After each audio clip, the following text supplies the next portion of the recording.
નમસ્કાર વિદ્યાર્થી મિત્રો, હું નેક્સ્ટ સ્ટેપ એજ્યુકેશન ગ્રુપ દ્વારા સંચાલિત અર્ચના વિદ્યા ભવનમાં 11માં અભ્યાસ કરતી કથિરિયા દેવીશા આવતા દિવાળીમાં આ શુભ પર્વ પર આવતા પડતર દિવસ વિશે બે શબ્દ કહેવા માંગુ છું.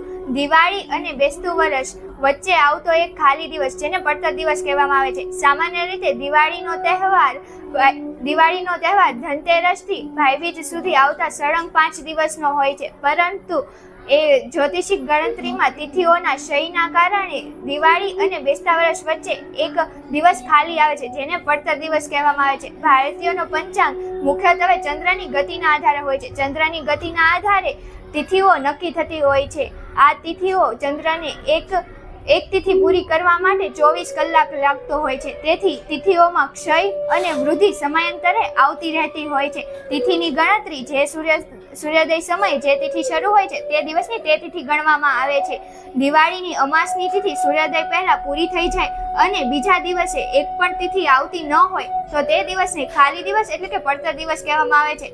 પડતર દિવસની ધાર્મિક દ્રષ્ટિએ કોઈ પણ મહત્વ કે મુખ્ય પર્વ ગણવામાં આવતો નથી, પરંતુ તેની અમુક વાસ્તવિકતાઓ અને માન્યતાઓ હજી પણ હાલમાં છે.